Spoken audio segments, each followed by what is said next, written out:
Beleza, gente. Então vamos para o segundo momento da aula. Nesse segundo momento da aula, nós vamos trabalhar com a parte de dimensionamento de condutores e dos eletrodutos, tá? E também vamos voltar a falar um pouquinho de aterramento, que a gente já falou lá nas aulas anteriores, mas a gente vai falar um pouquinho aqui também, tá bom? Algumas coisas importantes que eu estava lembrando aqui, junto com vocês mesmo, né?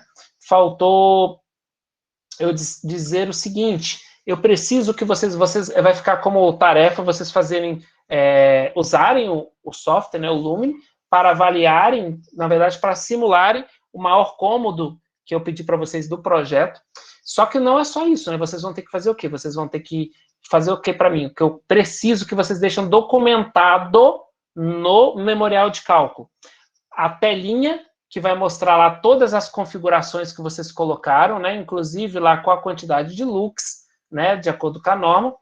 E depois a imagem da distribuição das lâmpadas, tá? Então eu preciso dessas duas telas, dessas duas figuras, que você vai tirar um print da tela e vai colar para mim no seu memorial de cálculo, tá bom? Então isso fica como tarefa e é importante ficar registrado aqui, gravado com vocês. O segundo ponto importante, né? Deixa eu passar aqui para apresentar minha tela como um todo para vocês. Vamos entrar na parte de o projeto dos circuitos, que aí vai envolver a fiação, eletroduto, e assim por diante, né? Gente, vamos lá. Aterramento de dimensionamento dos condutores e eletrodutos. Algo que eu queria falar com vocês, eu tive alguns comentários, né, que mandaram para mim alguns alunos, e o representante, o Silas, eu gosto de dar uma palavra de elogio para quem merece, né, elogio. O Silas, ele sempre representa muito bem a sala, e ele entrou em contato comigo, conversou, trouxe alguns comentários, né, de alguns alunos, algumas considerações que os alunos pediram para ele representar, e ele representou, conversou, passou para mim. Eu agradeço, né? Muito importante ter representatividade à sala, é muito importante ter esse contato com os representantes, e eu fico feliz quando o representante mesmo assume essa postura, igual o Silas, ele sempre assume, tá, gente? E chamar atenção é no particular, mas elogiar em público, né? Assim que a gente aprende com os grandes líderes. E em toda reunião de representantes, ele também sempre se pronuncia, não falando do que é particular dele, mas ele sempre fala o que os alunos têm pedido para ele falar. Então, é importante passar isso para vocês também. Mas ele comentou comigo a questão, e alguns alunos, né, a questão das atividade avaliativa, que não era prova, mas era uma atividade avaliativa, que ela tinha, a segunda questão, ela dependia da primeira. E outros detalhes envolvendo isso, mas acho que esse foi o detalhe principal. Gente, o que é importante falar para vocês? A disciplina de instalações elétricas é uma disciplina que envolve projeto, tá? E um dos aprendizados que você precisa desenvolver nessa disciplina é o quê? Que o projeto é algo que você vai ter um início, um meio e fim. Você tem algumas coisas que você faz no início, né, o levantamento de dados, algumas informações, alguns requisitos, algumas informações iniciais que você abastece, alimenta, e a partir dele você vai desenrolando esse projeto. Mas é muito importante você enxergar que em qualquer projeto existe isso. Na vida real, estou falando. Se você alimenta ele com algumas informações incorretas, ele vai gerando erros, né, consequentemente, em todo o projeto. E isso é um aprendizado que vocês precisam ter agora. É algo que vocês precisam ver hoje, dentro da instituição de ensino. Quer ver um aprendizado importante que vocês precisam ter? Qual, professor? As partes iniciais, elas precisam de mais atenção. Por exemplo, se você errar a norma, na pesquisa da norma, qual é o valor de lux que eu preciso para um determinado local, você pode acertar todo o projeto, mas você vai errar, depois não vai ficar adequado a iluminação. Então, por quê? Mas eu acertei todo o projeto. Mas se chegar um fiscal do Ministério do Trabalho e fazer uma medida, sua empresa vai ser autuada. Se você é a pessoa responsável por aquele projeto, você vai ser autuado também, você vai ser responsável por aquilo. Se aquela iluminação gerou um acidente, você pode ser corresponsável ou responsável diretamente, legalmente falando, se você assinou uma ART, uma anotação de responsabilidade técnica, é sério, é muito sério. É muito sério. E aqui é momento de aprender. Lá fora não é momento de aprender. Lá fora, se você erra, você perde o emprego. Se lá fora você erra, você perde seu CREA, ou você perde seu registro no órgão. Lá fora, se você erra, você é processado. Lá fora, se você erra uma vez. Se você errar é feio, você sai do mercado e é queimado. Você não arruma mais nenhuma consultoria e você não arruma nem mais emprego. De repente, você tem que mudar de região. Olhe lá. Então, aqui é o momento de aprender. O erro dói, mas é melhor que doa aqui enquanto é uma nota, enquanto eu olho e aprendo. O que eu preciso aprender? Eu preciso aprender que eu preciso dar muita atenção. Só para o início? Não, para o projeto inteiro. Mas você precisa saber que as informações iniciais, elas redundam em erros gravíssimos. Se você errar do meio para frente, os erros às vezes são menores, mas no início, os erros, eles ramificam, geram um problemão. Então, isso faz parte do aprendizado, tá? E, infelizmente, é ruim, mas quando a gente perde nota, é justamente ao perder a nota que a gente olha, aquilo dói e faz a gente refletir, e, mais importante, tem que fazer a gente crescer, tá? A pessoa que não consegue crescer com erro, ela precisa aprender isso, né? Isso faz parte também desse momento de aprendizado dentro da faculdade. Nós estamos aqui para aprender com erros. As pessoas que vão acumulando os erros, vão só tocando, não, vamos, passei, tocar média. Não, isso é um profissional que não vai ser um profissional de excelência, que não vai conseguir o quê? Alçar voo. Você precisa olhar para os seus erros, os menores. Fui com 90, legal, o que fez eu perder 10 pontos? Esse é o foco que deve ser dos profissionais, reflexão, trabalhar. Então, assim, não estou falando que não é possível de fazer, mas eu queria dizer que faz parte da avaliação. E, infelizmente ou felizmente, nessa segunda parte, terceira parte da matéria, né, que é a terceira fase, nós vamos continuar com projetos. E aí nós vamos fazer dimensionamento de condutores, dimensionamento de eletroduto, depois nós vamos dimensionar os circuitos de proteção, e assim por diante. E um está vinculado com o outro. Não tem como desvincular, tá? Vamos ver como que a gente vai poder trabalhar isso aí, mas eu já adianto que a gente precisa entender a metodologia de um projeto, como o projeto funciona e principalmente os cuidados que a gente precisa ter com o projeto, tá? E aí eu peço a compreensão, a colaboração de vocês e para a gente se esforçar, para a gente tentar entender, para a gente tentar praticar e evoluir nessa parte de projetos. Agora, tirando o discurso, né, vamos lá. Aterramento, a gente já falou sobre aterramento, já falamos da relevância de aterramentos, só que aqui eu queria deixar com vocês vídeos, tá? Aqui tem 2 vídeos, eu vou mandar um para vocês já, aqui, ó. Aqui eu tô com um vídeo aqui, é um vídeo bem divertido, mas é um vídeo relevante. Deixa eu ver aqui para vocês, já vou colocar aqui. Já foi o vídeo para vocês. É um vídeo que fala sobre aterramento, tá? E é um vídeo que eu gostaria que vocês vissem. Pode ser daqui a pouco e a gente conversa no momento, depois de um momento de alguma atividade prática aí, tá? São 2 vídeos de fixação, né? Um vídeo um pouco maior, um pouco mais técnico, que é o primeiro, e eu passei o segundo vídeo um pouco menor, mas um vídeo também muito importante. Por mais que ele seja engraçado, ele é um vídeo interessante, tá? E aí, basicamente, eu queria reforçar, né? Você precisa de aterramento. Para quê? Descarregar as cargas acumuladas na máquina, por exemplo, carcaça, facilitar o dispositivo de proteção, disjuntores, principalmente na maior parte das instalações, os disjuntores vão estar presentes, tem as chaves, tem os fusíveis, mas aqui os disjuntores, né, o disjuntor funcionar, dispositivo de proteção. A questão quando tem uma descarga atmosférica, para proteção tanto do usuário quanto das máquinas, né, que você vai ter o aterramento, é um caminho alternativo, que vai evitar as queimas. Citei o exemplo da minha casa aqui, para vocês, que só um equipamento eletrônico queimou, porque ele não tinha a questão do terceiro fio, né, a proteção, e eliminar interferências eletromagnéticas. Isso é muito importante, é o famoso MI. Vocês já ouviram falar no efeito de gaiola de Faraday? Normalmente, quando você quer um lugar isolado, por exemplo, eu quero uma sala que não funcione celular. Eu quero uma sala que não consiga funcionar o Wi-Fi. Uma pessoa vai ficar lá dentro sem nenhuma chance de pegar nem telefone, não é... prisão, professor. Não é só prisão. Vocês sabiam que o pessoal que faz a prova do ENAD, eles vão para uma sala desse tipo?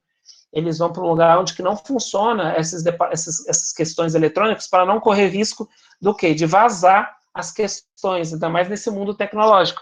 Então, o que acontece? Você tem elimina as interferências eletromagnéticas, você elimina qualquer chance de uma onda passar. Então, você entra numa estrutura, onde essa estrutura tem uma malha ferromagnética, né, de metal, vamos dizer assim, de material condutor, e esse material condutor, ele está em toda a construção, e normalmente ele é conectado na malha de terra, né, então, todas as ondas, elas vêm, entram em contato com essa parte metálica que conduz para a terra, a gente cria um ambiente chamado gaiola de Faraday, né, e é algo interessante aí. Tá? Então, só de curiosidade, nós falamos para vocês na aula passada, né, aqui o padrão de entrada, normalmente todo padrão tem, né, um ponto de aterramento, né, com fio brasileirinho aqui, né, verde e amarelo, aqui alguns modos de se fazer aterramento, né, um ponto único, 2 hastes para você diminuir o valor. Por que às vezes coloca uma haste, por que às vezes coloca 2 hastes, 3 hastes, 4, 5 e assim por diante? Por causa para você conseguir menores valores de aterramento. Né? O que é um bom aterramento? É relativo. A norma antiga, que falava de aterramento, e falava de SPDA, ela falava que o bom aterramento era abaixo de 10 ohms. Tá? 10 ohms. Eu meço isso com multímetro? Não, tem equipamentos próprios, né? Normalmente você mede isso com terrômetro, tá? Um terrômetro, ele é um instrumento adequado, né?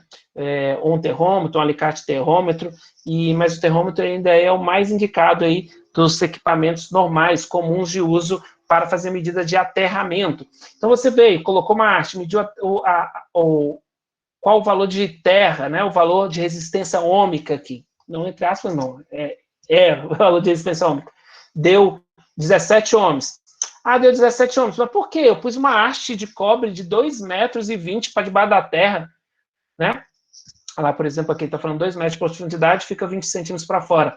E ainda ficou ruim, né? Porque a terra pode ser uma terra que não tem essa baixa resistência.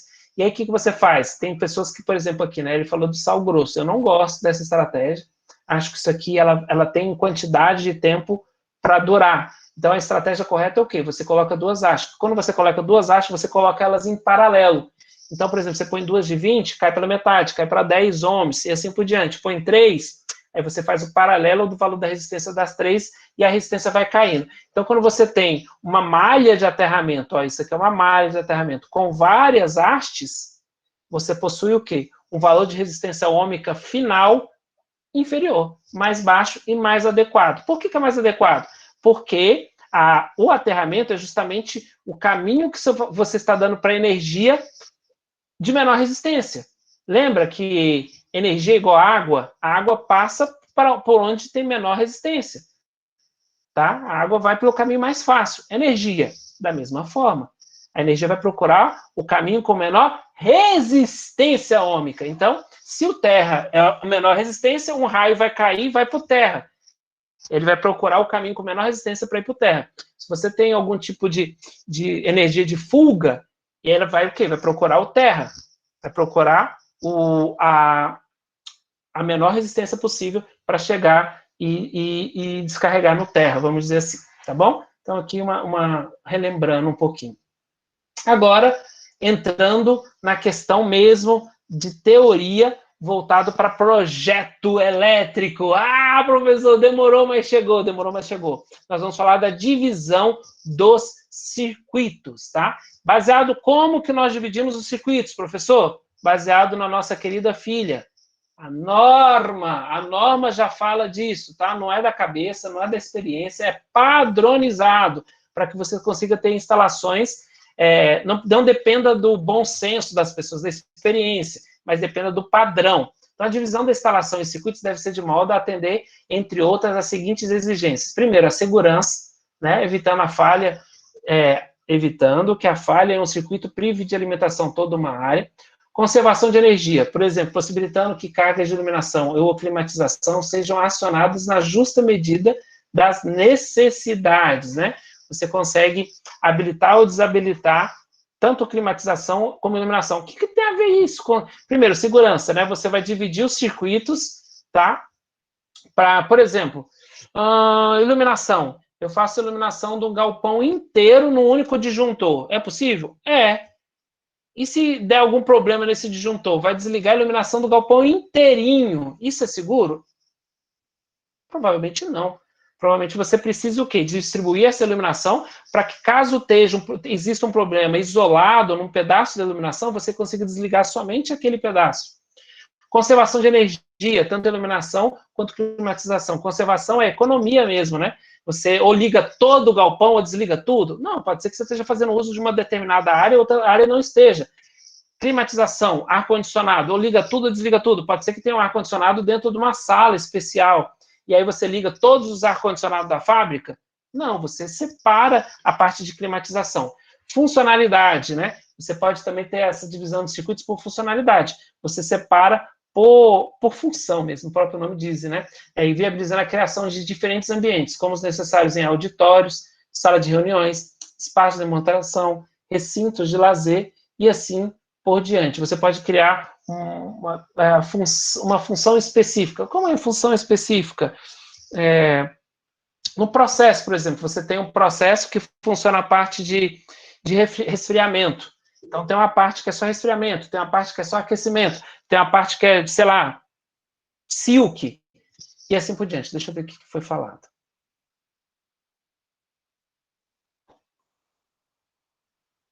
Tá. A ajuda do...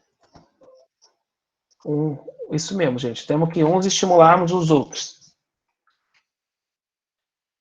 E de produção, por exemplo, minimizando as paralisações resultantes da ocorrência. O que é essa parte de produção? Você tem que tomar cuidado para você distribuir os circuitos dentro de uma empresa, de um galpão produtivo, para quê? Para você conseguir separar esses circuitos pensando na linha produtiva, né? Você fala assim, tem 4 linhas produtivas, as 4 tem uma máquina. Eu tenho um disjuntor que para as 4 máquinas. Não pode, né, gente? Por quê? Você desliga esse disjuntor, para as 4 máquinas simultâneas, todas as 4 linhas vão parar? Não pode. É o quê? Processo, produção. Você tem que isolar cada linha, você tem que isolar a linha inteira. Você quer parar essa linha, você faz toda a parte de circuito para essa linha ficar isolada, desce, para você conseguir trabalhar com as 4, ou só com 3, ou só com 2, ou só com uma, ou com nenhuma, né? Todo mundo em manutenção. Então, parece simples? Parece. Todo mundo faz? Não! É triste isso, gente. É impressionante como as pessoas não param para pensar nesses 4 pilares básicos que a norma cita. E eu não estou falando de casa, não. Casa é comum não pensar nisso. Eu estou falando de galpão de mais de 10 mil metros. O pessoal não tem essa noção de pensar nisso, tanto para a parte de iluminação, quanto para a parte de refrigeração, quanto toda a parte elétrica. Tá? Então é muito grave, muito. Tá? Muito grave. Então tem que parar, tem que pensar. São 4 pilares que a gente deveria decorar, por mais que parecem óbvios, não são tão óbvios assim. Tá? Muitas, repito, muitas pessoas ignoram isso ao fazer a divisão dos circuitos, tá? E tem o 5º pilar ainda, desculpa, né? Que é manutenção, que tem a ver com a produção, que eu acabei de citar, né? Esses 2 aqui eu acredito que são próximos, né? Você pensando na manutenção, quando você vai parar, como que você vai parar uma determinada máquina, um determinado processo para a parte de manutenção. Mas eu acredito que ele está bem parecido com essa parte de produção, é a mesma ideia que eu passei para vocês. Então, aqui, de novo, né? Quem é a norma? Nossa querida 5410. E aqui a 5410, na verdade, é para baixa tensão, tá bom? Então, aqui nós estamos trabalhando mais com a baixa. Tem a norma também voltada só para a média. A instalação elétrica de uma residência deve ser dividida em circuitos terminais, tá? Circuitos terminais, daqui a pouco a gente vai falar sobre isso. Isso facilita a manutenção e reduz a interferência entre pontos de luz e tomadas de diferentes áreas. Conforme as recomendações da ABNT-NBR 5410, a previsão dos circuitos terminais deve ser feita da seguinte maneira. Primeiro, Os circuitos de iluminação devem ser separados dos circuitos de tomadas e dos circuitos independentes. Ponto. Tá? Isso é muito importante. Então, o que é circuito independente, por exemplo? Tem a TUG, né, tomada de uso geral, e tem a TUI, tomada de uso específico. Uma TUI, por exemplo, é um chuveiro. Tá? Então, circuitos independentes, que é uma TUI, tomada de uso específico, ela não pode ser ligada em mais nada. Você vai ter um circuito, que inclusive vai ter um dispositivo de segurança, que é um disjuntor específico para o chuveiro. Só para ele. É só chuveiro? Não. É qualquer outro circuito que pode fazer uso de uma maior corrente, tá? E a gente vai falar sobre isso daqui a pouco. Mas também os circuitos de iluminação devem ser separados dos pontos de tomada. Parece simples, mas tem pessoas que ignoram isso também. Então, existem os circuitos de iluminação e circuitos de tomada. Tem bastante gente da mecatrônica aqui que deve conhecer bem, né, de galpões, de empresas, né, que você tem quadros só de iluminação. Então, você acaba tendo circuitos só de iluminação. E vem da onde? Por exemplo, da 5410, né? Da norma. A norma pede para você ter separado os circuitos de alimentação, dos circuitos de iluminação, dos circuitos, por exemplo, de tomadas, ou de circuitos independentes, que no caso de uma empresa pode ser, por exemplo, as máquinas, tá bom? E aqui tem um item, né, da norma 5410, é o item 4.2.5.5. Gente, confira, tá? Não é porque o professor Rodrigo é formado em engenheiro eletricista e trabalha na área que você não pode, não deve conferir, acreditar tudo. Não, é ideal até. Isso vai fazer de você um profissional melhor, que é um profissional que desenvolve essa aptidão do quê? Eu vi senso crítico. Cara, deixa eu abrir 5410 aqui, vou acompanhar o que o professor Rodrigo está falando. Vou abrir no item 4.2.5.5. Inclusive, se eu tiver enganado aqui o item, você pode até me corrigir e me ajudar, para que nós possamos melhorar o material para os próximos alunos, né? Todos os pontos de tomada de cozinha, copa, áreas de serviço, lavanderias e locais semelhantes devem ser atendidos por circuitos exclusivos, tá? Aqui a gente vai ver que isso aqui acaba sendo um pouco de questão de área úmida, tá? Mas depois a gente vai falar um pouquinho mais sobre isso.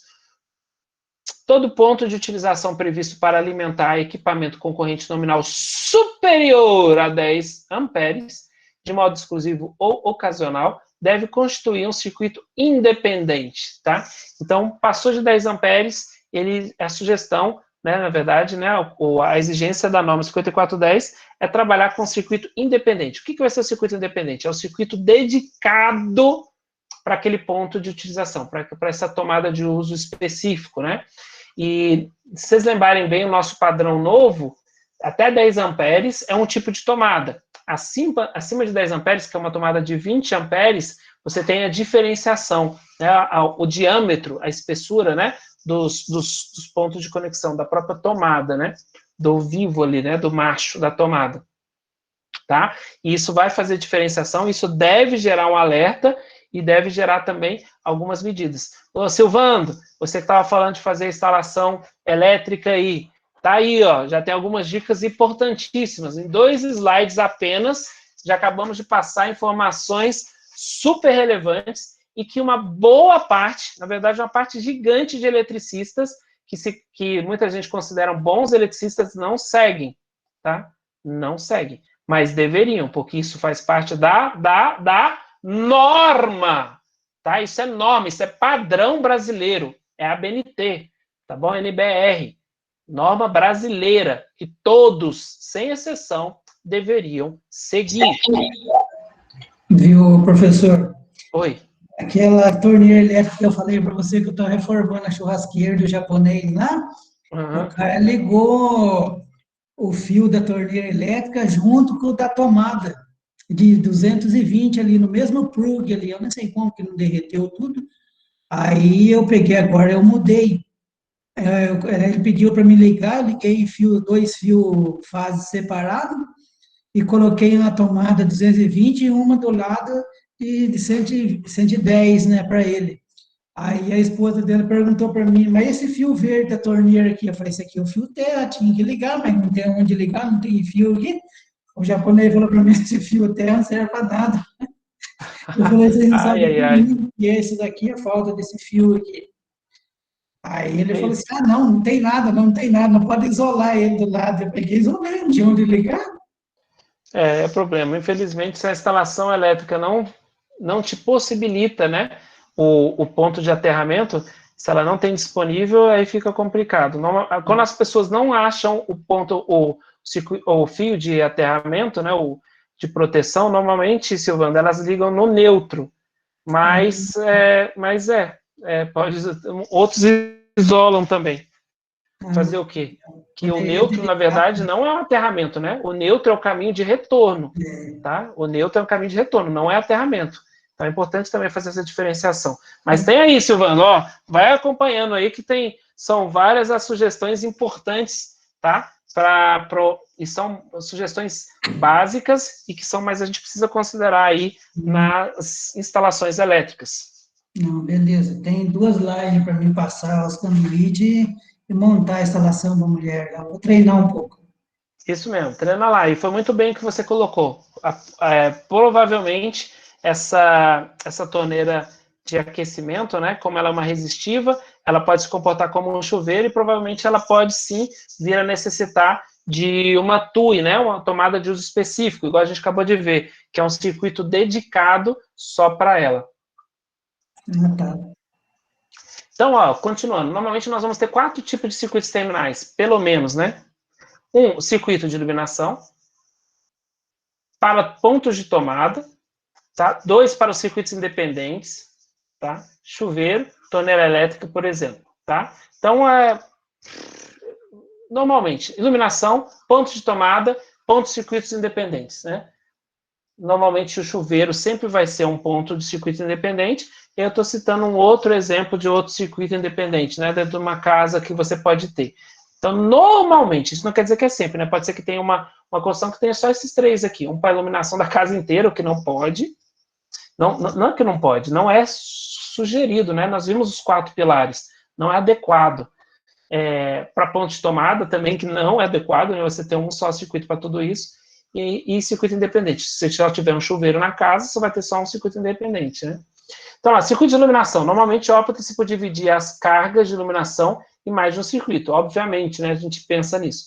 Mesmo sendo pequena a potência que vai acontecer, nós já vimos isso, né? A potência da iluminação, quando a gente fez as cálculos, a gente viu que é uma potência baixa. Se você somar a potência de iluminação de uma casa inteira, ainda mais usando LED, você vai ver que às vezes não, é mais baixo que o chuveiro. E aí você vai querer ligar, não, isso é igual, eu vou ter um disjuntor para o chuveiro, vou ter um disjuntor para a iluminação inteira. Não faz sentido, né? Você tem que, é o que está sendo escrito aqui, normalmente se divide, por mais que seja baixo, mas por uma questão de praticidade, de segurança, de manutenção e assim por diante. Em caso de defeito ou manutenção, não é necessário desligar toda a iluminação. Circuito de pontos de tomada. Normalmente opta-se por dividir as cargas dos pontos de tomadas em mais circuitos. Também, a ideia é muito semelhante. Para não misturar no mesmo circuito os pontos de tomada da cozinha, da área de serviço, do corredor, do banheiro, com os pontos de tomada da sala e dormitório, conforme recomendação 9.5.3.2 da norma 5410. Que recomendação é essa, gente? Nós já falamos sobre isso um pouquinho atrás, que é a questão da isolação, tá? É a forma de isolar. Olha quem que ele está falando aqui, ó. Por exemplo, banheiro, corredor, cozinha, isolado o quê? Dormitório, sala de TV, sala de estar. Então, você está criando um certo tipo de isolação elétrica, inclusive usar fases diferentes, né? Para uma fase diferente para essas áreas, para tentar fazer o mais isolado possível, evitando interferências. Da onde veio isso? Da NBR 5410. Tá? Aqui para frente, agora, nós vamos começar com a questão dos cálculos. Tá? Gente, o projeto que a gente vai tocar agora é um projeto um pouco mais denso e complicado. Tá? Vamos até abrir um pouquinho aqui, conversar um pouquinho antes. Esse projeto que nós vamos tocar agora, ele é um pouco mais complicado que o projeto de iluminação. Complicado no que sentido, professor? Ele é mais detalhes. Ele passa por mais detalhes. É como se fosse uma receita de bolo um pouquinho maior, tá? É uma receita de bolo com mais ingredientes, com mais passos. Mas aí cabe o quê? Cabe a necessidade de uma maior atenção, tá? Cabe a necessidade de estar mais atento, vai necessitar de vocês, sim, mais cuidados nos cálculos, tá? Vou sugerir para vocês o uso do lápis, do rascunho, mas também de uma tabela, uma construção de uma tabela.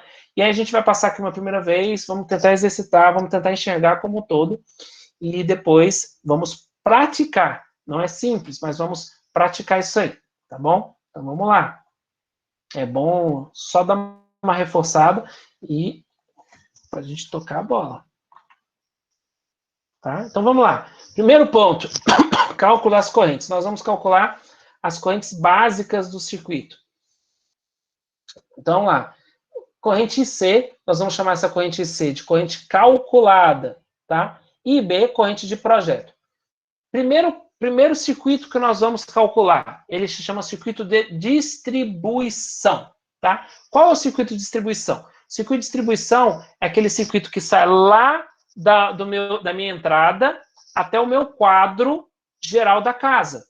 Então, é um circuito de distribuição, tá? Depois, nós vamos trabalhar com os circuitos terminais. Terminal é o quê? Que sai do meu quadro, da minha casa, tá? O meu quadro principal, e vai para quê? Para por exemplo, vai para a iluminação, vai para as tomadas, vai para as tomadas de uso específico, né? Os equipamentos específicos, tá bom?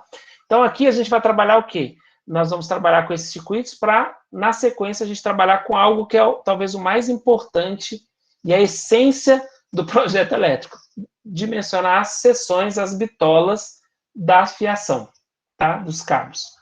Tá? Esse aqui eu acho que é o auge, né? Você saber dimensionar de forma segura, de forma eficiente. Forma segura, o camarada fala assim, quanto maior a bitola, mais seguro é. Mas quanto maior a bitola, mais caro é. Gente, vocês têm ideia o quanto encareceu a parte de fiação? Ficou muito caro. Tudo que envolve metal, e metal nobre, cobre, por exemplo, ficou muito caro. Então, isso tem que tomar muito cuidado mesmo, tá? Muito se ouve em aumento de roubo, né, de fiação. Quando vários fios são agrupados em um mesmo eletroduto, eles se aquecem. Isso é comum. Por quê? Quando uma pessoa abraça a outra, não fica mais quentinho? Essa é a ideia, troca de calor, tá? Um tá quente, tá com calor, emanando calor. O outro também, na hora que se aproximam, esses começam a trocar calor. Esse esquenta um pouquinho esse esquenta um pouquinho esse. Então, eles se ajudam a se esquentarem, tá?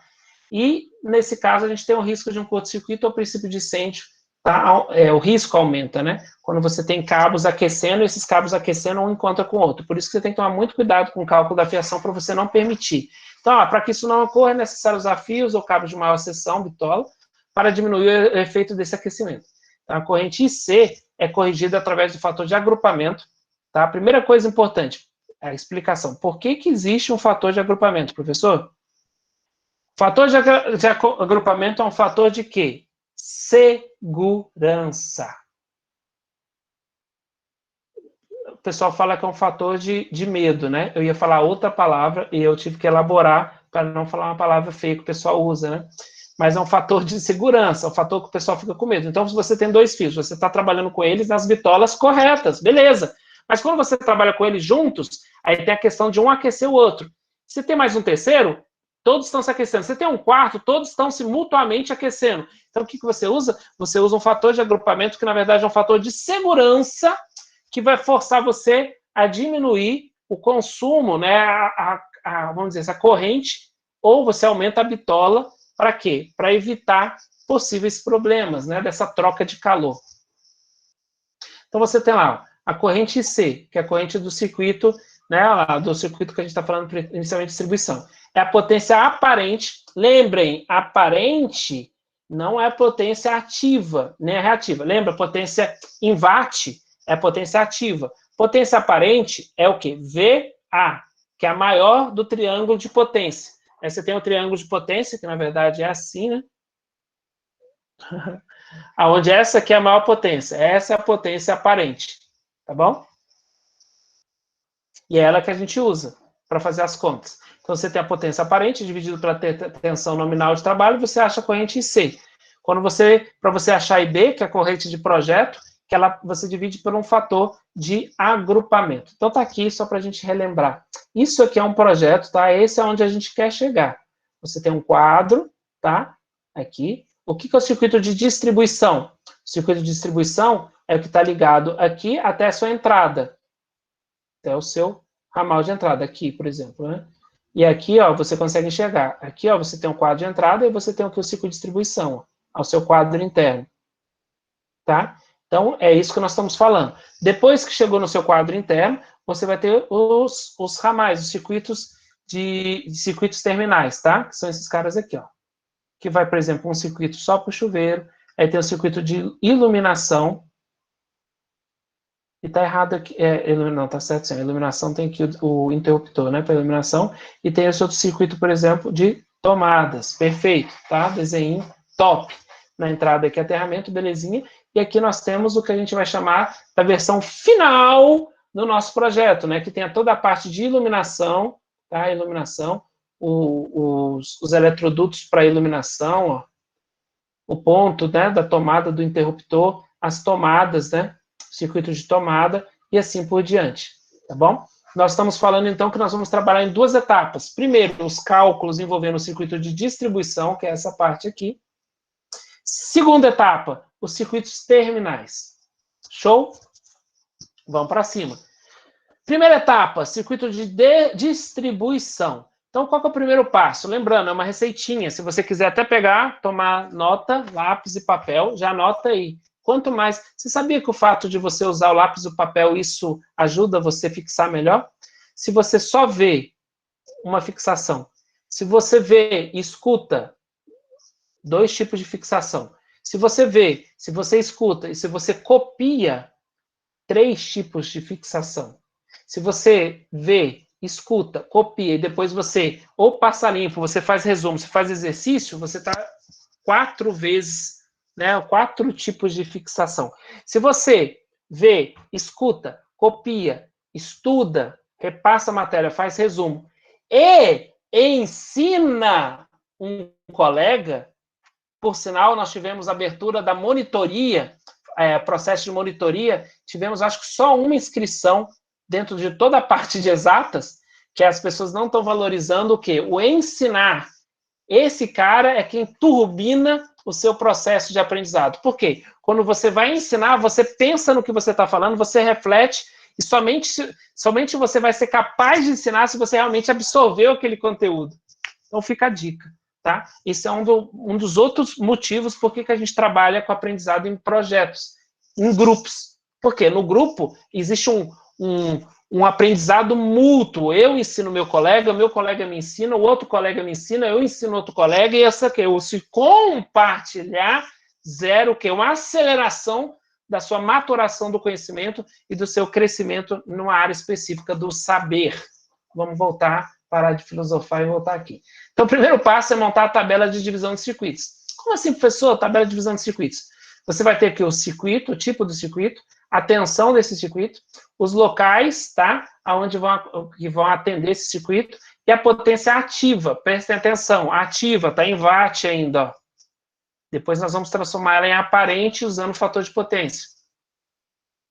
Ah, professor, não lembro direito do fator de potência. Gente, então, basicamente, você tem a potência ativa em watt, você tem uma característica que é o fator de potência de um equipamento.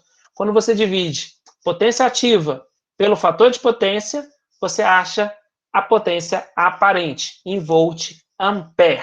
Por que uma é watt e outra é volt ampere? Justamente para você conseguir identificar o que é potência ativa, que tem uma nomenclatura que é watt, e o que é potência aparente, que tem outra nomenclatura, que é volt ampere, que é a mesma coisa, né? Volt ampere é watt, mas é só formas de representar diferentes. A potência reativa é VAQ, né? Que é a potência, ou VAR, na verdade, né? Desculpa. É volt ampere reativo. Só curiosidades aí, e olhando um pouquinho para trás, e relembrar é viver. Relembrar é importante. Então aqui, ó, por exemplo, eu fiz um circuito de iluminação social, que é para um único circuito, para sala, dormitórios, corredor e banheiro. Tá? Aqui eu estou sendo, vamos dizer assim, econômico, né?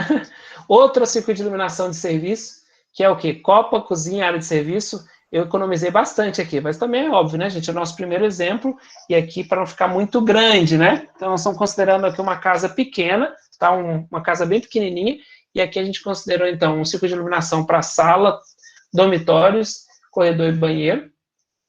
Depois, um outro circuito de iluminação para copa, cozinha e área de serviço.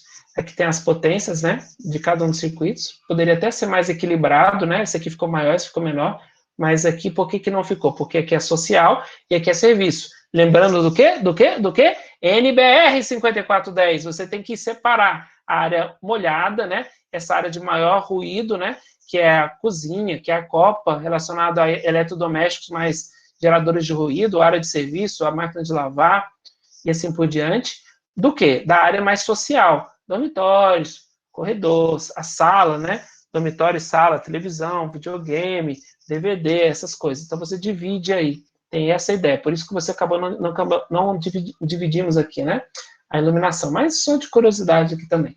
Ponto de tomada, mesma lógica. Área de serviço e cozinha. Ponto de tomada, copa, corredor, banheiro. Ponto de tomada, sala e dormitório. Separando, né? A área aqui, na verdade, essa aqui tem a área úmida. Esse aqui tem a área úmida mais corredor. O corredor acabou entrando no pacote aqui da área úmida, mas aqui eu separei o mais importante, que é a área social da casa, né, que é a sala e dormitórios de interferência, principalmente para tomada, né, que é o caso mais grave de interferência. Depois, circuito independente, eu considerei um chuveiro. Para não ter somente um circuito independente, eu considerei uma torneira elétrica, né, que faz muito sentido na região de extrema, que faz um frio desgracento, perto de junho, né, e aí a torneira elétrica, de repente, para esquentar a mão, a água para usar na mão, às vezes faz sentido. E aqui nós temos o circuito de distribuição, tá? O circuito de distribuição, nesse caso, eu estou considerando 127 volts, por quê? Porque todos os meus circuitos, percebam, todo mundo foi 127, inclusive o chuveiro e a torneira elétrica. Professor, isso é comum? Não! Por que eu estou fazendo isso? Só porque é o nosso primeiro exemplo, eu não quero pôr tantas variáveis no primeiro exemplo assim. Normalmente, o que é? Chuveiro 220, torneira elétrica 220, vai ter algum outro circuito aqui 220, tá? E aí o circuito de distribuição acaba sendo 220. Nesse caso, que eu coloquei todo mundo 127, o circuito de distribuição também é 127, tá? E é o circuito entre o quadro de distribuição e o quadro medidor, tá? Se tiverem dúvida, gente, pode perguntar. Essa primeira vez que nós estamos passando aqui, inclusive essa aula gravada, vai ser uma aula que eu acho que vai ser necessário assistir mais de uma vez, tomando nota, pensando. Na aula que vem nós vamos falar disso de novo, vamos fazer exercício e vamos praticar. Segundo passo, tá? Somar os valores das potências ativas de iluminação e dos pontos de tomada. O resultado é a potência instalada. Nós já falamos sobre isso, lembra? Então, até aqui não tem nada de novidade, porque a potência instalada é a potência de iluminação mais a potência de tomada. Então, por exemplo, no exemplo anterior, está redundante, né, Rodrigo? Então, tá aí, ó, as potências de iluminação e as potências de tomada, nós vamos calcular a potência instalada. Aí deu 900 mais 4.400, 5.300, tá? Vendo aqui, ó, vocês podem perceber algo interessante. O que aconteceu? Eu não somei com a potência dos pontos especiais, né, dos TUIs, tomada de uso específico, do chuveiro, nem da... Como que chama mesmo? Que eu falei? Torneira elétrica, né? Eu somei apenas a iluminação e os pontos de tomada, tá? O terceiro passo é o quê? Potência instalada em watts seriam consumidos apenas se todos os... Ah, tá, desculpa, a forma de falar, né? Aqui nós vamos entrar com o quê? Com a questão da demanda. Então, 5.300 watts de potência instalada seriam consumidos apenas se todos os circuitos funcionassem ao mesmo tempo com a carga máxima para a qual foram projetados. Como na prática isso não ocorre, multiplique a potência instalada pelo fator de demanda correspondente para encontrar a demanda máxima, ou seja, a máxima potência que realmente será utilizada simultaneamente, tá? Essa tabelinha aqui, fator de demanda também, peguei da norma, tá? Peguei da norma para nós usarmos. Então, aqui o fator de demanda para iluminação e pontos de tomada. Tá aqui, né? A potência instalada. Para os valores de potência instalada, quanto maior a potência instalada, percebam, o fator de demanda vai caindo. Por que isso, professor? Porque a ideia é o seguinte, quanto mais eletrodomésticos você ter na sua casa, mais difícil, probabilisticamente, estatisticamente, a probabilidade de todos estarem ligados ao mesmo tempo é mais baixa. Quanto menos equipamentos eletrônicos, elétricos, eletroeletrônicos você tiver, a probabilidade de todos estarem ligados simultaneamente é alta, tá? Isso que diz esse fator de demanda, e é assim que eles calculam isso aqui, ó, esse valor aqui. No nosso caso, a gente está entre 5.000 e 6.000, usa aqui o 0,45 fator. Então, tá lá, potência demandada é a potência instalada vezes o fator de demanda, deu 2.385 watts. Quarto passo, depois que você calculou para a parte de circuito de iluminação, circuito de tomada, você vai ver o quê? Os circuitos independentes. Então, em seguida, some as potências instaladas nos circuitos independentes. Nossos exemplos são os circuitos para o chuveiro e a torneira elétrica. E vai multiplicar o resultado pelo fator de demanda correspondente. Percebam, existe o fator de demanda só para a parte de iluminação e tomadas, tá? Circuito de tomada. E existe um fator de demanda só para a parte de circuitos independentes. Por quê, professor? Porque o circuito independente, normalmente, o consumo é muito maior. E você tem que tomar mais cuidado com ele, tá? Então, o fator de demanda dos circuitos independentes é obtido em função do número de circuitos previstos. Se você tem um circuito somente, né, um único dispositivo, por exemplo, um chuveiro, o fator de demanda é 1. Por quê? A chance de ele estar ligado é muito grande. Se você tem 2, olha aqui, 2, continua com o fator de demanda 1. No nosso caso, desculpem, a chance do chuveiro e a torneira elétrica estar ligada também é muito alta, a probabilidade. Então, você não usa um fator aqui de diminuição, tá? Então, nesse caso aqui, ó, o fator de potência, o fator de demanda é 1, e a potência demandada, considerando os nossos circuitos independentes, né, que deu 7.900, dá os 7.900 watts, tá? Agora, quinto passo. Some os valores de demandas máximas, né? Você vai somar o valor de iluminação em tomada com o valor de circuitos independentes. Você vai somar essas potências demandadas, né? Deu 2.400, com 7.900 deu 10.300. Esse valor, tá? Corresponde à potência ativa instalada no circuito de distribuição, tá? Nós temos que achar o quê? A aparente. Então, para encontrar a corrente, é preciso primeiro transformá-la em potência aparente, que é VA, tá? Então, o que nós vamos fazer? Aqui tem uma tabelinha bem resumida, tá, gente? Esse aqui é uso geral, mas é o que vocês precisam entender. A gente precisa transformar potência ativa em aparente. Se fosse iluminação incandescente, é 1 de fator de potência. Para o circuito de distribuição, depois vocês vão ver que a gente vai usar isso aqui também, tá, gente? Mas para o circuito de distribuição é sempre 0,95, é um padrãozinho estipulado. E para pontos de tomada e circuitos independentes, a gente usa 0,8. Nosso caso aqui, a gente tinha 10.300, dividido por 0,95, porque é o circuito de distribuição. Nós vamos usar 0,95 aqui, ó.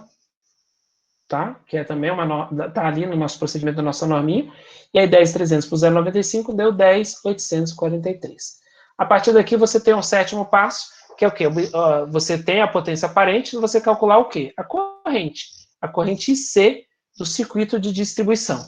Para calcular a corrente IC do circuito de distribuição, utilize sempre a maior tensão que ela fornece. No nosso caso, a gente colocou 127, lembra? Se fosse 220, ia entrar 220 aqui. E olha a corrente. Gente, olha a corrente, olha o valor da corrente. Para uma casinha pequenininha. Por quê? Porque nós usamos 127, né? A corrente 10.843 VA dividido por 127 deu 85,4 amperes, tá? Uma correntinha consideravelmente alta. Aqui a gente acaba a parte de distribuição, a parte do cálculo da corrente de distribuição. Essa corrente, ela vai ser utilizada para nós trabalharmos com a fiação. Da fiação, nós vamos conseguir trabalhar com os eletrodutos, e com essa corrente também nós vamos trabalhar com circuitos de proteção, tá bom? Mas acabada a parte de circuito de distribuição, nós vamos entrar agora nos circuitos terminais, que nós vamos trabalhar também com tabela. Professor, eu não gosto muito de tabela. Gente, tabela ainda foi uma das maneiras mais eficientes que eu achei para nós trabalharmos, tá, com esse projeto, tá bom? É as formas mais eficientes para você conseguir desenvolver o projeto. Aqui a gente vai ter um formato bem semelhante, mas não é igual, tá? Semelhante. Então, você vai ter os tipos de circuito, tá? Então, tem a iluminação, serviço, tomada, independente, circuito de distribuição. Aqui você vai ter o fator de potência, tá? Desculpa.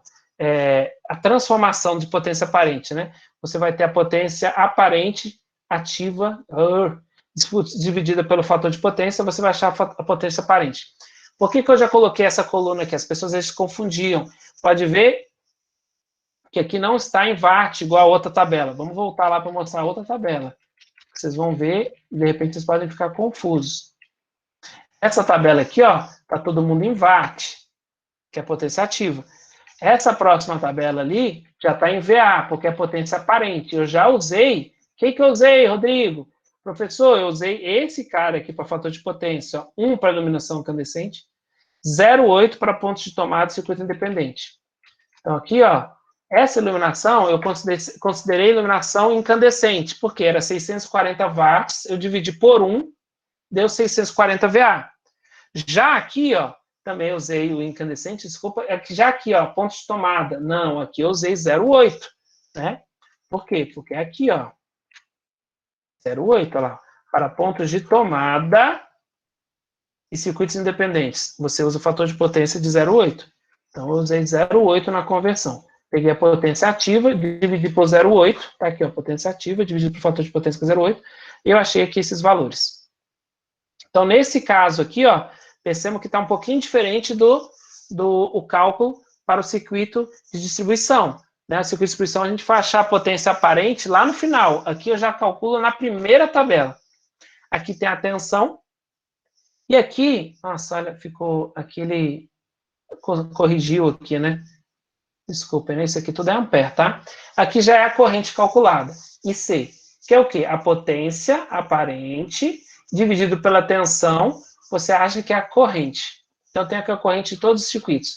Corrente de iluminação, 5 ampere, ó, serviço, 5 ampere, ponto de tomada, 22, já é uma corrente maior, né? Ponto de tomada, 14, 6, 27 e 34. Deixa eu... Isso, Edilson, tem a queda de tensão pela distância, tá? Ainda não está na liga, né? Eu estou passando para vocês, depois que a gente acabar aqui, eu já vou postar, já vou subir lá para vocês esse material, que essa é a nossa sequência, já vou pôr para vocês na hora que a gente acabar essa videoaula aqui.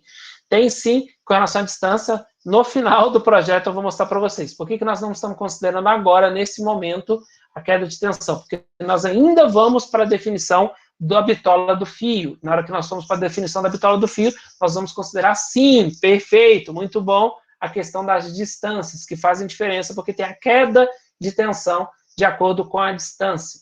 Porque o fio, por mais que ele é feito de cobre, ele apresenta uma resistência, apresentando uma resistência, ele vai ter o quê? Um efeito Joule, ele vai ter uma certa perda e vai ter uma queda de tensão nessa fiação, tá? E principalmente em circuitos rurais, tá? Quando você tem um circuito monofásico com grandes lances de fiação, é muito comum você ter uma queda de tensão considerável, ainda mais quando a corrente é alta.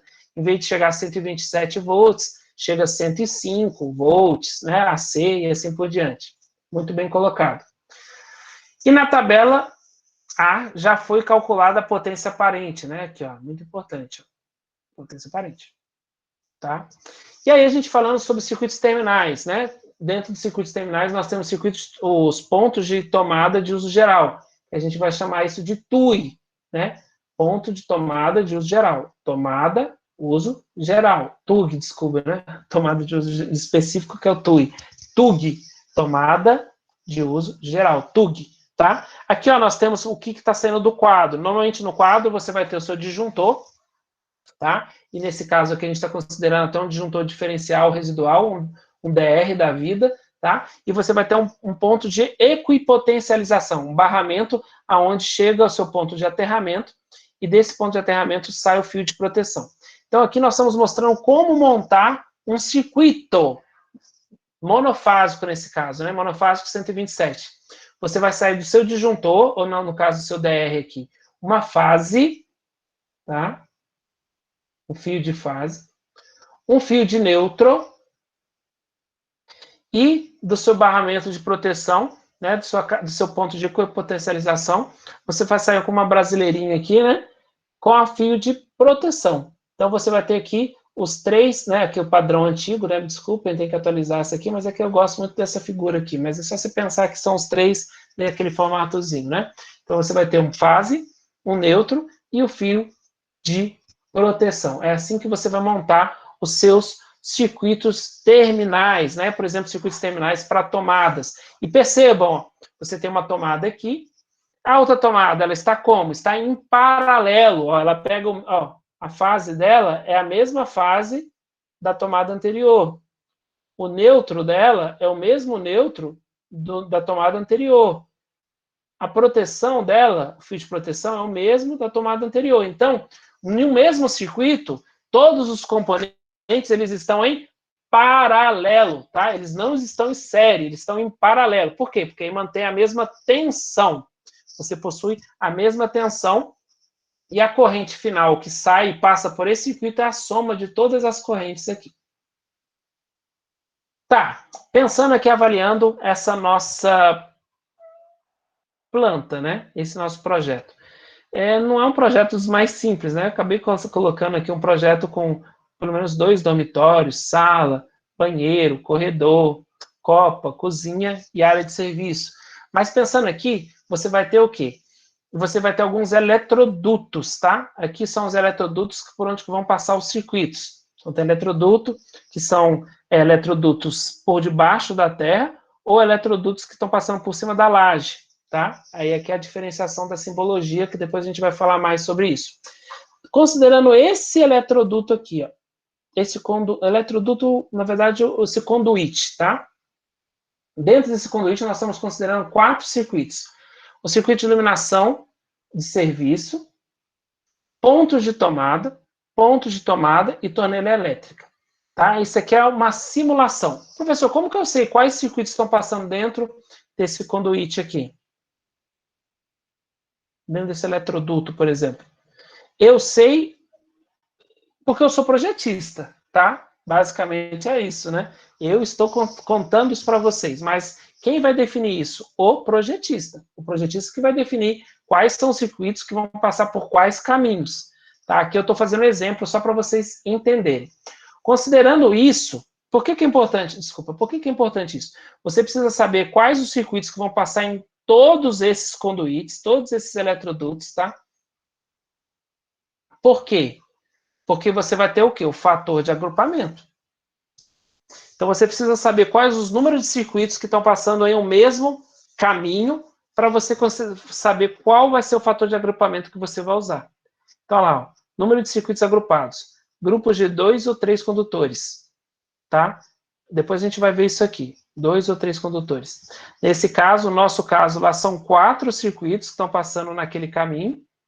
É o circuito de iluminação de serviço, circuito de ponto de tomada, 2 circuitos de ponto de tomada e um circuito da tomada da torneira elétrica. Eu sei, estou afirmando para vocês, do nosso exemplo, só para a gente conseguir afirmar qual o fator de agrupamento.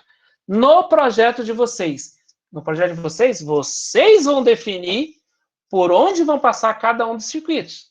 E aí vocês vão definir, e a partir da definição que vocês fizeram, vocês vão saber qual que é o fator de agrupamento. Tá? Aqui, eu sei quais são os circuitos. No projeto de vocês, e aí por isso que o projeto é tão importante para essa disciplina. No projeto de vocês vão chegar à conclusão. Eu quero passar circuito XYZ, a iluminação dessa parte vai passar por esse condulete aqui, a iluminação do outro por esse outro. E a de tomada vai passar nesse mesmo que passou essa iluminação. E a tomada do outro vai passar por aqui. E aí vocês vão saber quantos circuitos e quais circuitos estão passando em cada um dos caminhos e vocês vão poder definir o fator de agrupamento. Gente, um grande benefício da aula gravada, sabe o que é? Às vezes você está ouvindo eu falar aqui e está viajando, boiando. Você vai tentar, você vai fazer exercício em casa, nós vamos fazer exercício, você vai assistir essa aula de novo mais uma vez e vai falar, cara, está muito mais claro, está melhor.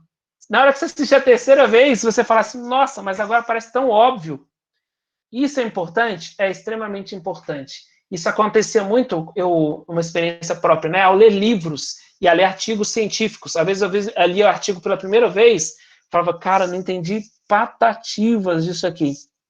Aí eu continuava a ler outras coisas, ler outras entrevistas, assistir a aula do professor, Depois de um tempo, eu li o mesmo artigo e falava, caramba, impressionante como agora eu estou lendo o mesmo artigo que eu não entendi nada, e agora ele faz sentido para mim.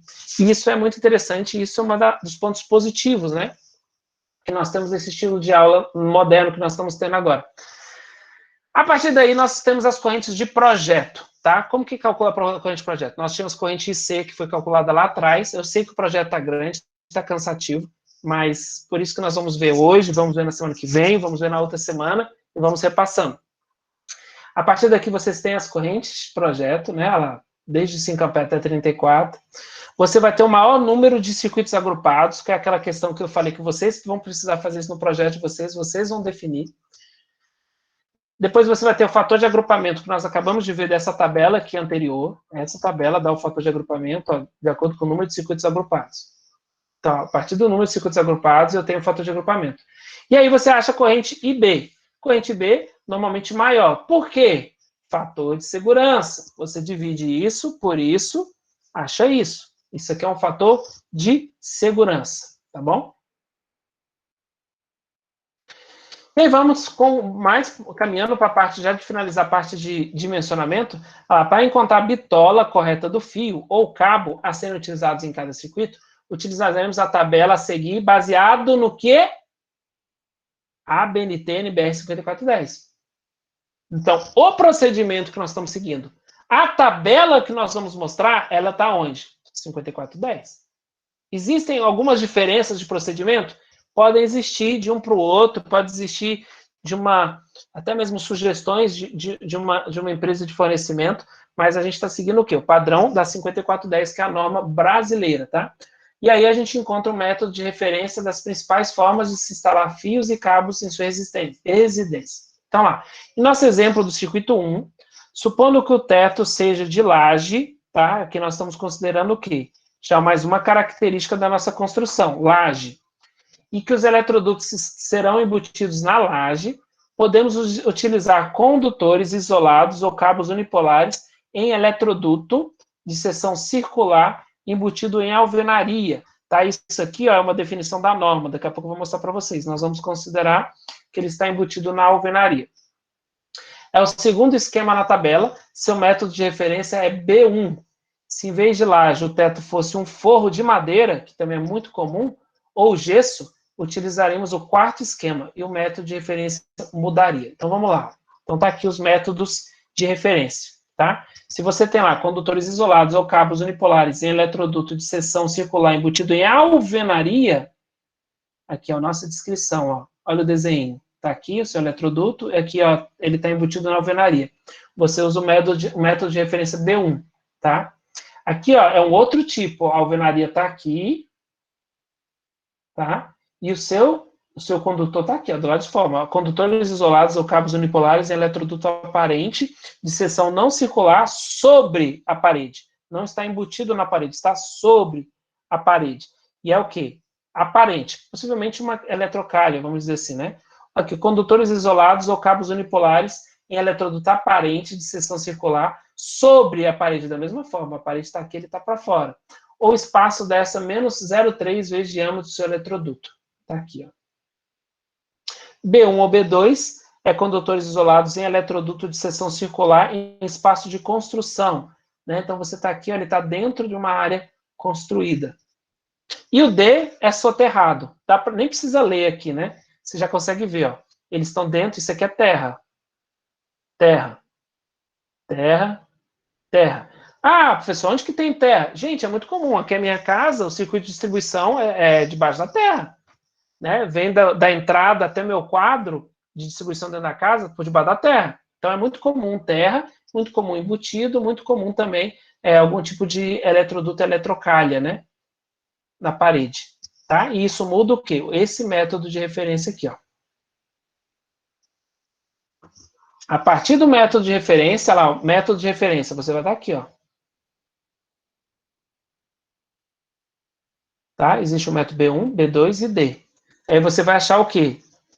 Capacidade de corrente. Aqui vocês têm a corrente para quê? Número de condutores carregados. Vamos ler aqui que vocês vão entender. E aqui, ó, agora, nossa, professor, depois de 40 minutos do senhor falando, nós chegamos aqui na seção nominal dos fios. É isso mesmo. que tem fio de meio, de 0,75, fio de 1, de 1,5, de 2,5, de 4, né? Famoso 4, 6, famoso 10, 16, o famoso 25, 35, 50, 70 milímetros, 95, 120 milímetros, e assim por diante, até 1000 milímetros. Isso aqui, ó, aqui são as capacidades. Lembrando, isso aqui veio da norma, tá? Isso aqui é a norma. Então, para o método de referência que nós acabamos de ver, B1, você tem 2 condutores carregados ou 3 condutores carregados, e aqui você vai ter a capacidade que um fio de meia tem para 2 condutores carregados, 9, para 3 condutores carregados, 8 amperes. Método B1. Método B2, para 2 condutores carregados, 9 amperes, para 3 condutores carregados, 8. Debaixo da terra, método D, para 2 condutores carregados, 12 amperes, para 3, 10 amperes. Perceba que debaixo da terra, como é mais fresquinho, né, acaba deixando uma maior capacidade para o mesmo fio.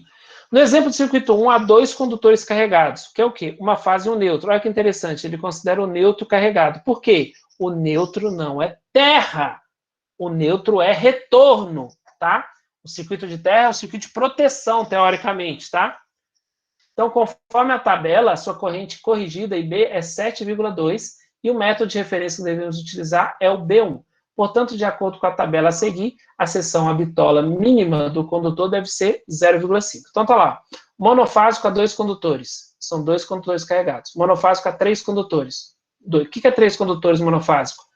Fase, neutro, proteção, que é terra.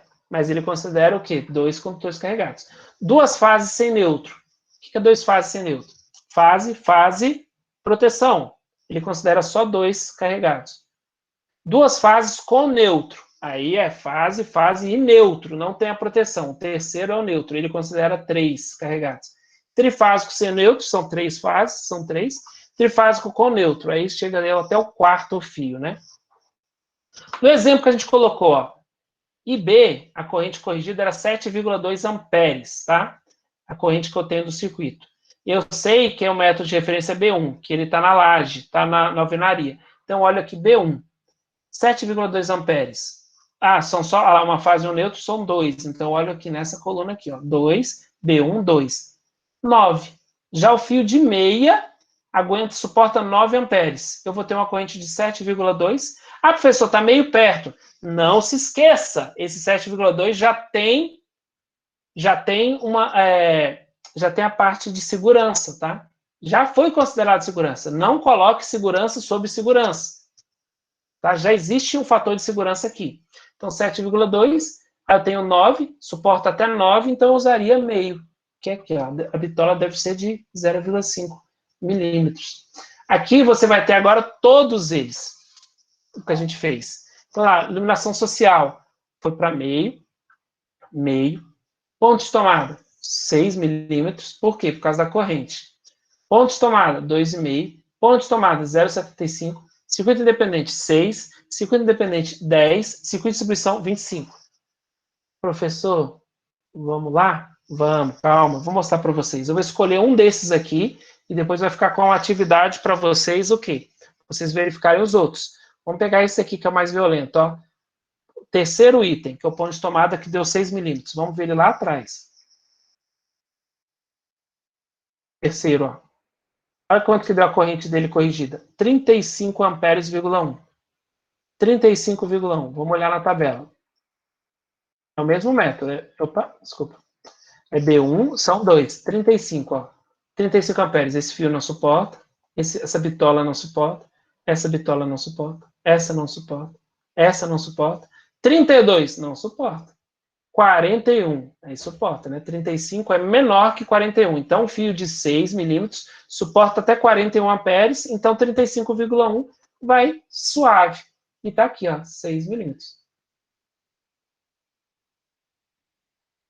Vai ficar como atividade para vocês repensarem. Eu quero que vocês, não é nem um outro exemplo, a segunda atividade vai ser um outro exemplo. A primeira atividade é refazer esse exemplo, escrevendo no papel, tá? No passo a passo.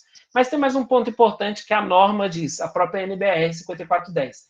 A 5410, ela fala o seguinte, ó, você achou isso aqui, só que a 5410 fala o seguinte, Silvando, eu gosto de usar o Silvando porque ele está falando que está fazendo o próprio circuito dele. Silvando, quer saber uma coisa importante? Oi, pode falar que eu estou ouvindo. Aí, ó, a iluminação, todo o circuito de iluminação, ele não pode ter fiação menor que 1,5. De jeito nenhum, a norma não permite. Então, tem gente que quer economizar com fiação, não pode. O circuito de iluminação, ele tem um consumo mais baixo? Tem. Calculei, deu mais baixo. Verdade. Só que não pode usar fio. Então, na sua instalação elétrica da casa inteira, pode ter um fio com bitola menor que 1,5? Não. Então, nunca, vou repetir para vocês, nunca comprem para uma instalação elétrica um fio de bitola menor que 1,5, porque vocês vão estar fazendo algo fora da norma.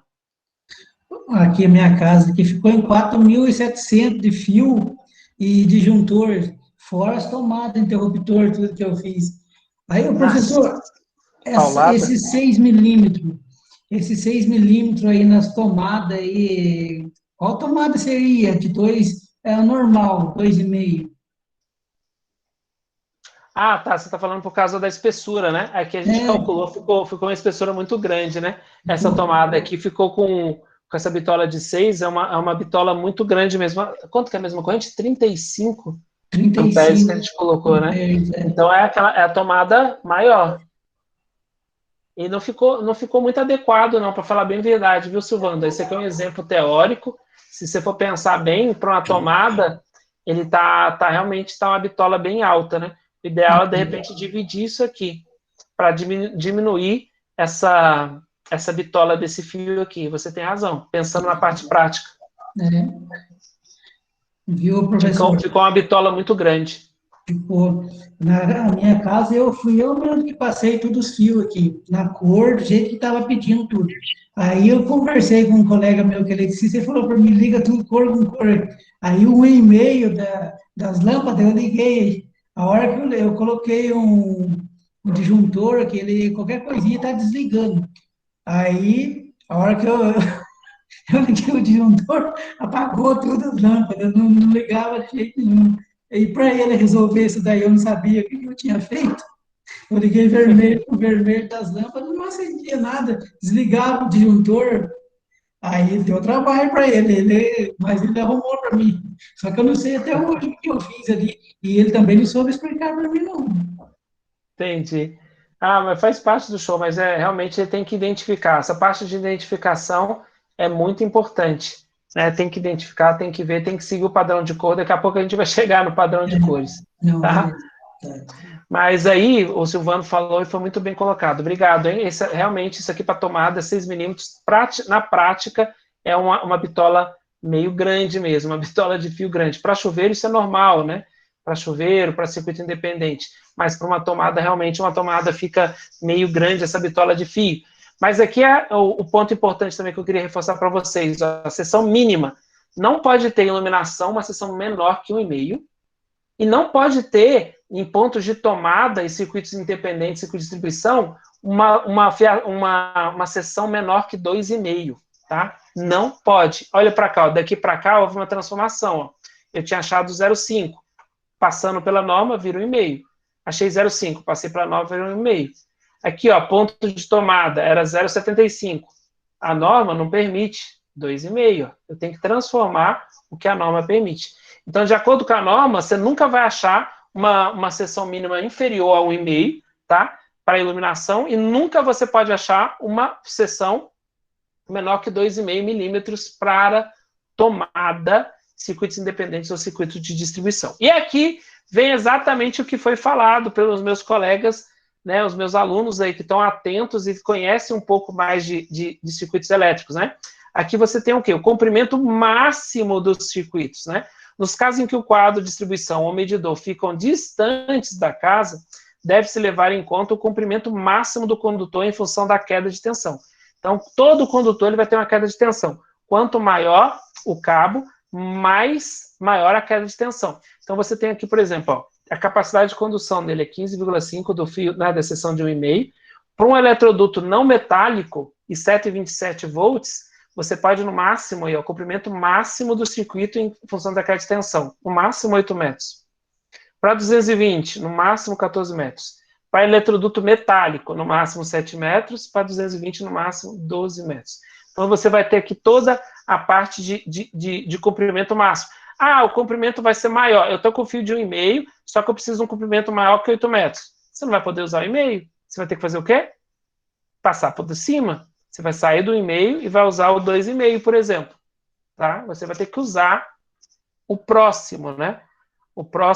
A próxima bitola possível, para você não ter problemas de queda de tensão. Então, é um detalhe importante aí. Com as seções dos fios e dos cabos de todos os circuitos já dimensionados, o próximo passo é o quê? Dimensionamento do eletroduto. O tamanho nominal é o diâmetro externo do eletroduto, expresso em milímetros, padronizado por norma, tá? Esse diâmetro deve permitir a passagem fácil dos condutores. Por isso, recomenda-se que os condutores não ocupem mais que 40% da área útil dos eletrodutos. Então, esse é outro problema, né? As pessoas pegam os eletrodutos, enchem o eletroduto, aí fica difícil de você passar fio. Mesmo com um guia, né? Mesmo com passa-fios, às vezes você não consegue, por quê? Porque o eletroduto acaba estando muito obstruído. E isso é um problema. Então, tá lá. Primeiro, conte o número de condutores que passarão pelo trecho. Segundo, dimensione o eletroduto a partir do condutor com a maior bitola, né, que passa pelo trecho. E aí, esses dois são os pontos principais. Tendo em vista essas considerações acima, a tabela vai seguir. Então, essa tabela aqui, ó, para definição do diâmetro do eletroduto, tá? Então, aqui você vai ter o quê? O número de condutores dentro do eletroduto. Você pode ter 2, 3 condutores, 4 condutores e assim por diante. E os condutores, o quê? Aqui tem a seção, ó, seção nominal.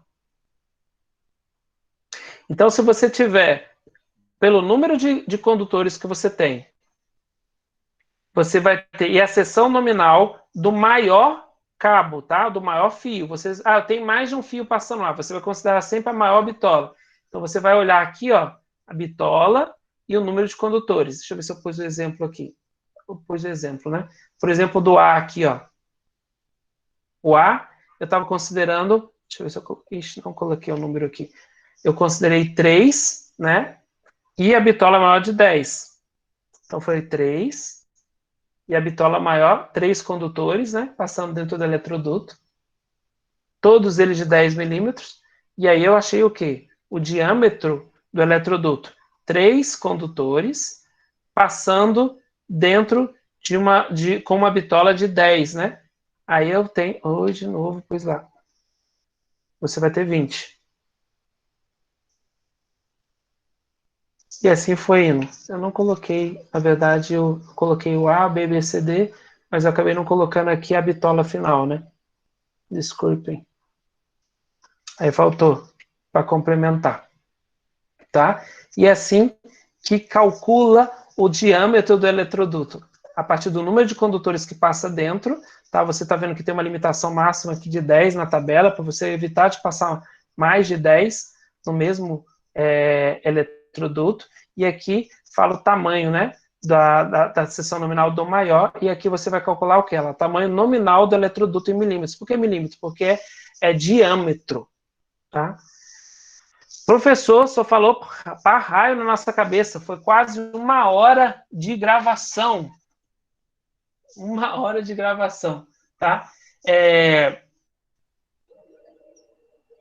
Vamos terminar aqui essa parte. E é longa, gente. Poxa, muita coisa. Mas é a parte de projeto que eu vou passar para vocês. Qual que é a primeira atividade que nós vamos fazer, tá? A partir de agora. Vocês vão revisar isso que a gente acabou de fazer usando o seu papel, tá? A sua caneta. Papel e caneta, tá? E vocês vão fazer tudo de novo isso aqui. Depois eu vou dar um exemplo para vocês tentarem fazer em casa e nós vamos corrigir na próxima aula e fazemos juntos, tá? E eu vou dar um tempo também. Nós vamos refazer agora, igual eu falei para o Silas, a questão do passo a passo usando o Lumine, tá? Do exemplo que eu passei para vocês nessa próxima gravação. E fica como projeto vocês fazerem usar o Lumine para dar continuidade no projeto de vocês. Eu só vou responder a pergunta do Carlos Eduardo, que é uma pergunta muito pertinente. Uma coisa que eu não entendo, se é fora da norma, por quê? Porque tem para vender. Carlos, a resposta ela pode ser simples e não simples. Por que ela é simples? Porque a fiação ela não é usada somente para fiação de instalações elétricas, né? Você não usa isso só para residência e para construções, né, de empresas, né, de galpões. Essa fiação que você vende, ela é usada também para equipamentos, né? Então, eu, por exemplo, eu trabalhava numa empresa de equipamentos de transmissor de televisão. Nós usávamos muita fiação de meio, 0,75, era muito comum. Mas por quê? Porque isso era, essa norma que nós estamos tratando, ela aplica para quê? 5410 para as nossas instalações elétricas, mas, por exemplo, não se aplica para equipamentos, para a parte de equipamentos, tá? Então, se vende para a parte de equipamentos, tá? Essa é a ideia. Eu já usei bastante, né, para essa parte de equipamentos. Por exemplo, para montar uma bancada de teste lá na FAEX, a gente usa, né? Não tem problema, uma bancadinha de teste para ligar uma fiação de CLP, sei lá, das quantas, né? Alguma coisa de teste ali, você acaba usando. É por isso que acaba vendendo. Beleza, gente? Então eu vou acabar essa gravação. Povo, quem for ver esse vídeo vai xingar eu pra caramba, que falou que ficou muito grande. Mas fazer o quê? Faz parte do show.